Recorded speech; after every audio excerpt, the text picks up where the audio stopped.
कोल्हापूर हे एक ऐतिहासिक शहराबरोबरच एक आध्यात्मिक शहर देखील आहे। अनेक आध्यात्मिक घटना या करवीर नगरीमध्ये घडल्या असल्याचे सांगितले जाते। अनेक ऐतिहासिक आणि आध्यात्मिक महत्त्व असलेल्या मंदिरांप्रमाणेच कोल्हापुरातील श्री सिद्धबटुकेश्वर मंदिराला देखील विशेष महत्त्व आहे। कोल्हापूरच्या 4 दिशांना असणाऱ्या 4 रक्षक देवतांपैकी एक देवस्थान म्हणून या मंदिराची ओळख आहे। ओम गणानां त्वा गणपतिं हवामहे कविं कवीनामुपमश्रवस्तमं ज्येष्ठराजं ब्रह्मणां ब्रह्मणस्पत शृण्वन्नोतिभिः सीदसादनम्। या मंदिराच्या ठिकाणी सिद्धबटुकेश्वराचे अगदी छोटेसे मंदिर या टेकडीवर पूर्वी होते। काळानुरूप बदल होत नंतर या मंदिराचा आणि आसपासच्या परिसराचा विकास करण्यात आला। महालक्ष्मीने कोल्हासूर राक्षसाला मारून इथेच वास्तव्य केले। तिच्या रक्षणासाठी आलेल्या 4 देवताही या करवीराच्या रक्षणासाठी थांबल्या। कोल्हासूर राक्षसाने आपल्या नगरीच्या रक्षणासाठी 4 दिशेला 4 राक्षसांची नियुक्ती केली होती। करवीराच्या पश्चिम बाजूला रक्ताक्ष नावाचा सेनापती, कोल्हासूर राक्षसाचा सेनापती, त्याची नियुक्ती केली होती। महालक्ष्मीनं या रक्ताक्ष राक्षसाला मारण्यासाठी सिद्ध म्हणजे गणपती आणि बटुकेश्वर म्हणजे भैरव या दोघांची नियुक्ती केली।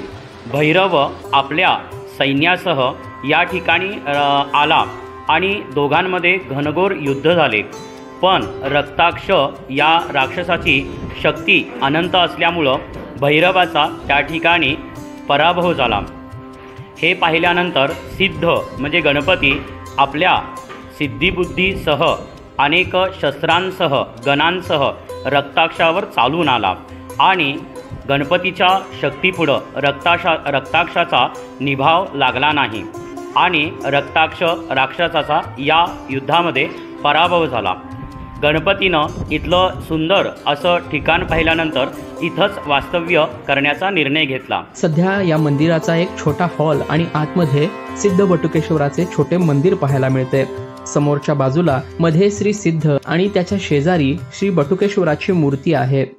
गणपती मूर्ती स्वरूपात आहे। ही मूर्ती साधारण 1.5 फूट उंचीची आणि उजव्या सोंडीची आहे। या मूर्तीचं वैशिष्ट्य म्हणजे मूषक वाहन सुप्त म्हणजे झोपलेल्या अवस्थेमध्ये गणपतीच्या शेजारीच आहे। भैरव पिंड रूपामध्ये इथे वास्तव्य करत आहेत। दररोज पंचोपचार पूजा होते। 7:30 ते 8:30 असा कालावधी आहे। मंगळवारी शुक्रवारी भाविक अभिषेकसाठी येतात। संकष्टी दिवशी साधारण 5:30 वाजता अभिषेक होतो आणि चंद्रोदयाला रात्री आरती होते। अंगारकी संकष्टी दिवशी सकाळी 5-5:15 वाजता अभिषेक होतो आणि संध्याकाळी सुद्धा चंद्रोदयाच्या वेळेला अभिषेक होतो। सध्या एक महत्त्वाचे देवस्थान त्याचबरोबर एक छोटेसे पर्यटन स्थळ म्हणून देखील हे मंदिर प्रसिद्ध होत आहे। एक रम्य विलोभनीय निसर्ग दर्शन घडवणारे असे हे ठिकाण असून नेहमीच या ठिकाणी आल्हाददायक वातावरण असते।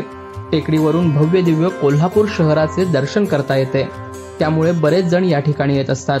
संकष्टी दिवशी हजारोंच्या संख्येने भाविक श्रद्धापूर्वक या सिद्धबटुकेश्वरास येत असतात।